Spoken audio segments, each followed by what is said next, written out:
In this eye-opening video, we dive deep into the Daystar controversy involving Joni Lamb, Jonathan Lamb, and the shocking use of $100,000 in ministry funds, allegedly spent on a honeymoon. You know, Julie said something really powerful the other day when we were talking about the whole Daystar situation involving Joni Lamb. She brought up that $100,000 and it was like, boom, a light got turned on. Suddenly there was transparency, and with that came accountability. And what happened next? Joni Lamb did exactly what she should have done from the beginning. That's the power of light. When truth shows up, when the spotlight hits something that's been hidden, people often start doing the right thing. Not because they suddenly changed, but because accountability was activated. And that's a lesson we can all learn from. Not just about others, but about how we live our own lives. So, let me bring Julie in. Well, what initially happened, it was brought up, at least this is what Jonathan Lamb told us, that it was brought up at the board meeting. Daystar was run by Joni Lamb, one other, Tom Callender, who was a very, very good friend of Joni Lamb's, and then Jonathan Lamb, who was her son. And Jonathan happens to be a real upstanding guy, so when he saw things that he didn't agree with, he stood up. When he brought that up and said, wait, $100,000 on your honeymoon? Mom, like, you can't do this.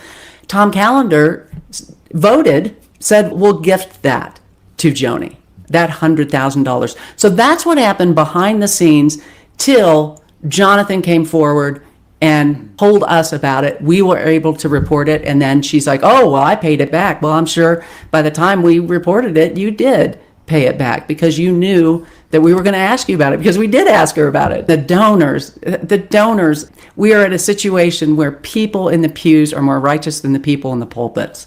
Daystar, which is a TV network, Daystar was a church. According to the IRS, it was a church. Now, it's not a church, but that's the classification it got, and that's why it was able to not file 990s and nobody knew what was going on with the money. So let's just be real. What actually happened here? According to Jonathan Lamb, the $100,000 was first brought up during a board meeting. And who was on that board? Joni Lamb herself, her close friend Tom Callender, and her son Jonathan. Now, to his credit, Jonathan seems like an upstanding guy. When he realized something didn't sit right, his own mother using $100,000 for a honeymoon, he spoke up. He did what a lot of people are too afraid to do.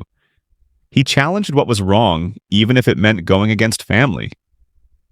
And what happened next? Tom Callender voted to gift the money to Joni, just like that. That was the decision behind closed doors, until Jonathan told the truth. Once that came to light and it got reported, suddenly Joni said, "Oh, I paid it back." Well, of course you did. By the time it hit the headlines and people were asking questions, it was damage control. This whole thing shows us how broken things can get when power goes unchecked. Daystar was operating like a church in the eyes of the IRS, which means they didn't have to file the same financial reports other organizations do. No transparency, no accountability. And sadly, it's gotten to the point where the people sitting in the pews, the regular folks, are showing more righteousness than the ones standing in the pulpits. That should shake us. Because when money meant for ministry is used for luxury, and when leadership circles become echo chambers instead of places of truth, it's not just bad PR, it's a spiritual failure. But thank God for people like Jonathan, who still believe in integrity. And thank God for light, because when it shines, it exposes what's wrong and gives people a chance to make it right. And honestly, that's a lesson for all of us. Because it's easy to act right when no one's looking, but it's even more important to live in a way that we wouldn't be ashamed if the light suddenly came on. The Bible talks about this too. In John 3:20-21, it says, "Everyone who does evil hates the light, and will not come into the light for fear that their deeds will be exposed, but whoever lives by the truth comes into the light." That basically means that when people are doing wrong, they try to hide. But when they're doing right, they're not afraid of being seen. So what happened with Ms. Lamb and that $100,000 is a perfect example. When things were hidden, nothing happened.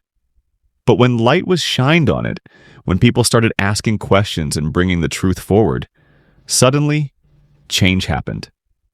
She did what was right, and that's what accountability does. It creates an environment where people feel responsible for their actions. It reminds us that the truth always has a way of coming out eventually. So it's better to walk in honesty and integrity from the beginning rather than wait until you're forced to. We should be the kind of people who live in the light, who don't wait for someone to catch us before we do the right thing. Because character is doing the right thing, even when no one is watching. But wisdom says, act as if the light is always on. I don't do this normally, but I just want to urge people, if you're working for Daystar, how can you continue working for them in good conscience, knowing this is what not just they did to you, Jeanette, but what they've done to so many people and done to Jonathan and Susie. And I know you'll lose your job. I know that's your sustenance. I know all that. But a lot of people have taken stands for righteousness. Someday we're going to, stand before God and give a justification for our life. Jesus said, if you want to follow me, you must deny yourself, take up your cross, and follow me. So the fact that this costs you something means that it's not, most people take it as, oh, God must not be calling me to do that, when the opposite should be true, because things should cost you something. He told us it would cost him something to serve him. And so I want to challenge you, Daystar employees, to resign en masse. And maybe that's the takeaway for all of us. We need more Jonathans. People who are willing to speak up, even when it's uncomfortable, even when it means going against people they love or look up to. Because silence allows corruption to grow. But truth? Truth brings accountability. Truth sets things right. Let's also not ignore the deeper issue here. When ministries operate in secret, when they hide behind legal loopholes like being labeled a church just to avoid financial transparency, it damages trust, not just in that organization, but in the church as a whole. People get hurt. Donors feel betrayed. Faith gets shaken. But here's the hope. God is still raising up voices who won't bow to pressure. He's still shining light in dark places. And when that happens, not only does truth come out, but there's a chance for real repentance, healing, and change. So whether you're in leadership or sitting quietly in a church pew, remember this. Your voice matters. Your integrity matters. And the light always wins in the end. Let's be people who live in the light, walk in truth, and don't stay silent when it really counts. Let us know in the comments, what does accountability look like in ministry? Should church-run networks be financially transparent? Subscribe for more updates, truth-telling conversations, and real talk on faith, leadership, and integrity. Thanks for watching. God bless you.